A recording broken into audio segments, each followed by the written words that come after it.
নমস্কার বন্ধুরা, নবদিগন্ত চ্যানেলের পক্ষ থেকে আপনাদের সকলকে জানাই স্বাগতম। তো বন্ধুরা, এই মুহূর্তে আমি আপনাদের সাথে এখন যে ভিডিওটি শেয়ার করতে চলেছি, ভয়ানক বিস্ফোরক তথ্য বিচারপতি অভিজিৎ গঙ্গোপাধ্যায়ের। বিচারপতি সৌমেন সেনের বিরুদ্ধে একরাশ ক্ষোভ এবং একরাশ অভিযোগ। তিনি এই সমস্ত বিষয় নিয়ে কিন্তু ভয়ঙ্কর বিস্ফোরক তথ্য দিয়েছেন সাংবাদিকদের কাছে। এবং এছাড়াও বিচারপতি অভিজিৎ গঙ্গোপাধ্যায়ের প্যানেল প্রকাশের নির্দেশের উপর এবং বিচারপতি অমৃতা সেনার 23টা ডিপিএসসি ওয়াইজ প্যানেল প্রকাশের নির্দেশের উপর কেন বিচারপতি সৌমেন সেন বারংবার স্টে দিয়েছেন, এই সমস্ত বিষয় কিন্তু বিচারপতি অভিজিৎ গঙ্গোপাধ্যায় সাংবাদিকদের সামনে পরিষ্কার করে বলে দিয়েছেন। তো চলুন আমরা এই ভিডিওটিতে এখন এই বিষয়ে বিস্তারিত জেনে নিই।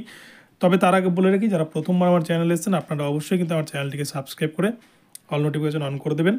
তো চলুন বন্ধুরা, আমরা এবারে আজকের ভিডিওটি বিস্তারিত প্রথম থেকে শেষ পর্যন্ত জেনে নিই।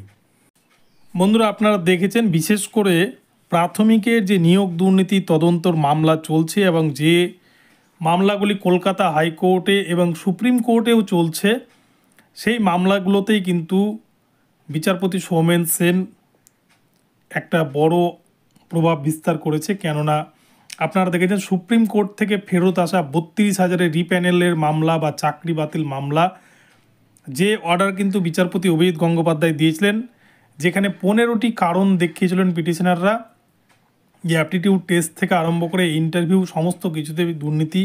প্যানেল প্রকাশ হয়নি, প্যানেল প্রকাশের জন্য বা প্যানেল তৈরির জন্য যে একটা অ্যাডহক কমিটি তৈরি করতে হয় সেই ধরনের কোনো কিছুই তৈরি হয়নি। থার্ড পার্টির দ্বারা মানিক ভট্টাচার্য নিজে প্যানেল তৈরি করেছেন।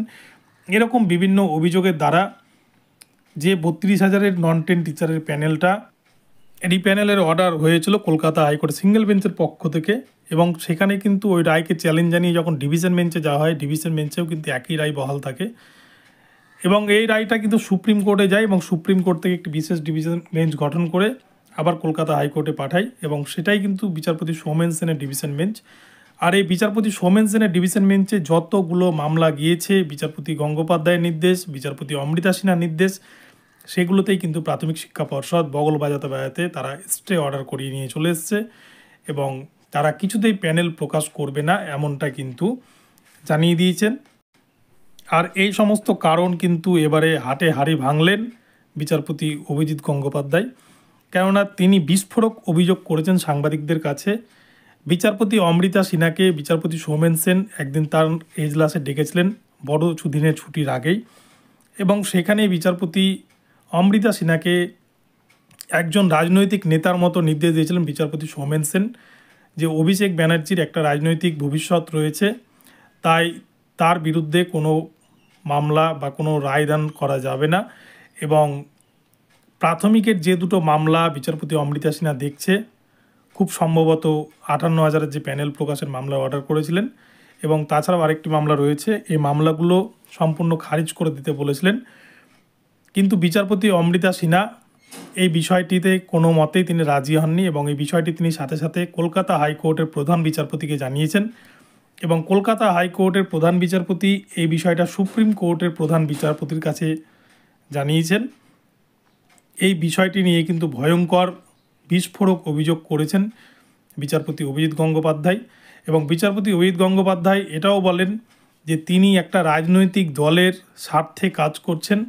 এবং আমরা দেখেছিলাম যেদিন বিচারপতি অভিজিৎ গঙ্গোপাধ্যায়ের রায়ের ওপর তিনি স্থগিতাদেশ জারি করেছিলেন প্যানেল প্রকাশের ওপরে, অর্থাৎ সিবিআই তাদের যে চার্জশিট জমা করেছিল 2রা জানুয়ারি 2024, এবং 3 তারিখে কিন্তু 3রা জানুয়ারি 2024 তারিখে বিচারপতি অভিজিৎ গঙ্গোপাধ্যায় 42,949 প্যানেল 10 দিনের মধ্যে হলফনামা আকারে পেশ করতে বলেন, সফট কপি এবং হার্ড কপি, প্রাথমিক শিক্ষা পর্ষদকে।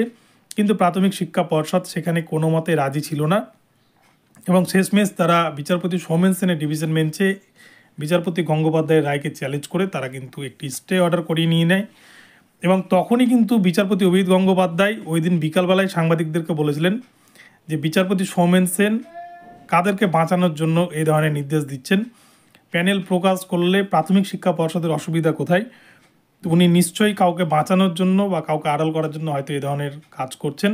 এবং ওই দিনই কিন্তু তিনি ফাইলটা সুপ্রিম কোর্টের প্রধান বিচারপতির কাছে পাঠান এবং বলেন বিষয়টা গুরুত্ব সহকারে দেখার জন্য আবেদন জানান।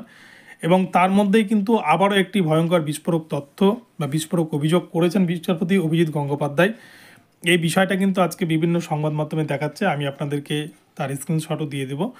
তো আপনারা এইকে ভিডিওর মাধ্যমে দেখে নিয়েছেন আশা করি। তো যদি এমন বিষয়টা হয় তাহলে কিন্তু ভয়ঙ্কর। আপনারা দেখছেন যে সমস্ত দুর্নীতির চাকরিগুলো বাতিল হয়েও কিন্তু কিভাবে আবার ফিরে পেয়ে যাচ্ছে দুর্নীতিগ্রস্ত শিক্ষকরা। তো এমনটাই কিন্তু না হওয়ারও কোনো বিষয় নেই, কেননা বারংবার কিন্তু এই ধরনের ঘটনা ঘটছে আমাদের রাজ্যে।